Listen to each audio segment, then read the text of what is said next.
ഏറെ പ്രയാസകരമായ ഏറെ ശ്രമകരമായ ദൗത്യമാണ് ഏറ്റെടുക്കുന്നത്. അതുകൊണ്ട് തന്നെ വളരെ ശ്രദ്ധയോടെയും യാതൊരുവിധ ബുദ്ധിമുട്ടുമില്ലാത്ത രീതിയിൽ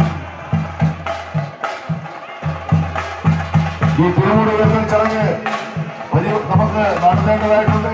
മുഴുവൻ ആളുകളും പരസ്പരം ശ്രദ്ധിച്ചുകൊണ്ട് ഈ തിരുമുടി ഉയർത്തൽ ചടങ്ങ് നടത്തേണ്ടതായിട്ടുണ്ട്.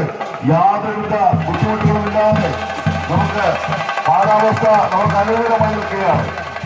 ഈ ഇന്നലെയും ഇല്ലാതുമായിട്ട് കാലാവസ്ഥയിൽ നിന്ന് മാറി കാലാവസ്ഥ തെളിഞ്ഞു നിൽക്കുകയാണ്. ഈ അനുകൂല കാലാവസ്ഥയിൽ വളരെ ശ്രദ്ധയോടെയും വളരെ ശ്രമകരമായ ദൗത്യം ഭംഗിയായി നിർവഹിക്കുന്നതിന് മുഴുവൻ ആളുകളും തയ്യാറാവണം എന്ന് അമ്മയുടെ നാമത്തിൽ അഭ്യർത്ഥിക്കുകയാണ്. അമ്മയെ ശരണം, ദേവീ ശരണം. ശ്രീ കിഴക്കൻകാവിലമ്മ ഇതാ ഭക്തജനങ്ങൾക്ക് അനുഗ്രഹവും ആശംസകൾ നൽകുന്നതിന് വേണ്ടി തന്റെ തിരുമുടിയും അണിഞ്ഞ് തിരുമുറ്റത്ത് സർവാവരുടെ വിഭൂഷണിയായി പള്ളിവാടും ചിലമ്പുമണിയിൽ വരികയാണ്. മുഴുവൻ ആളുകളും അത് ഏറ്റുവാങ്ങുന്നതിന് തയ്യാറായി നിൽക്കണമെന്ന് അഭ്യർത്ഥിക്കുക. വളരെ ശ്രദ്ധയോടെ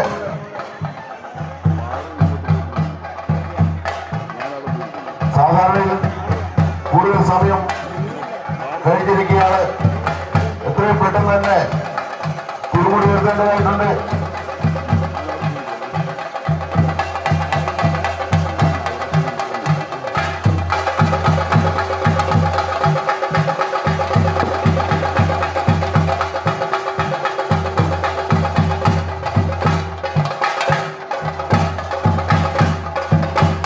അമ്മയെ ശരണം, ദേവീ ശരണം. അസുരശക്തികളെ കീഴ്പ്പെടുത്തി നന്മയെ പുറച്ചെടുപ്പിക്കുന്ന ശ്രീ പാർവതി ശക്തിയുടെ പ്രതീകമായ ശ്രീ പോർക്കലി ഭഗവതി ശ്രീ കിഴക്കൻകാവിൽ അമ്മയുടെ തിരുമുടിയാണ് ഈ കിഴക്കൻകാവിന്റെ പരിപാവനമായ മണ്ണിൽ ഉയർത്തപ്പെടാൻ പോകുന്നത്.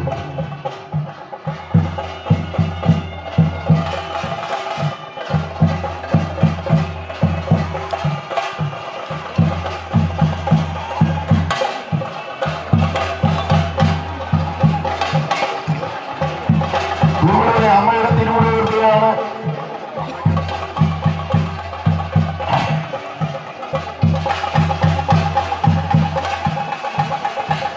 24 കോടി ഉയരവും 7 കോടി വീതിയും 7 കവങ്ങും 4 മുളയും ചേർത്ത് 4 കഴകളാൽ ഉയർത്തപ്പെടുന്ന വളരെ ഭാരമേറിയ തിരുമുടിയാണ്. കേരളത്തിൽ ഏറ്റവും നീളം കൂടി തിരുമുടിയാണ്.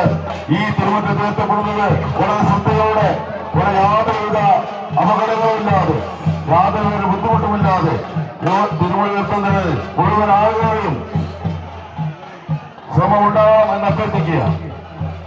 പ്രിയമുള്ളവരെ, മാളികോട് ശ്രീ കിഴക്കൻകാവ് ഉപദേശത്തിലെ കളിയാട്ടം ഉത്സവത്തിന്റെ സമാപന ദിവസമായിട്ട് അമ്മയുടെ തിരുമുടി എന്ന പരിപാവനമായ ചടങ്ങാണ് ഈ തിരുമുറ്റത്ത് ഇപ്പോൾ നടന്നുകൊണ്ടിരിക്കുന്നത്. ഇത് ദർശിക്കാൻ, ഈ ദർശന സൗഭാഗ്യം നേടാൻ ഈ തിരുമുറ്റത്ത് എത്തിച്ചേർന്ന, ഈ ക്ഷേത്രാങ്കണത്തിൽ എത്തിച്ചേർന്ന മുഴുവൻ ഭക്തജനങ്ങളെയും ഉത്സവാഘോഷ കമ്മിറ്റിക്ക് വേണ്ടി സ്വാഗതം ചെയ്യുകയാണ്. ഇവിടെ എത്തിച്ചേർന്ന ഓരോ ഭക്തജനും അമ്മയുടെ ദർശന സൗഭാഗ്യം ഏറ്റുവാങ്ങി, അനുഗ്രഹം ഏറ്റുവാങ്ങി ഇവിടെ ക്ഷേത്ര കമ്മിറ്റി ഒരുക്കിയിട്ടുള്ള അന്നദാനം കൂടി കഴിച്ചതിന് ശേഷം മാത്രമേ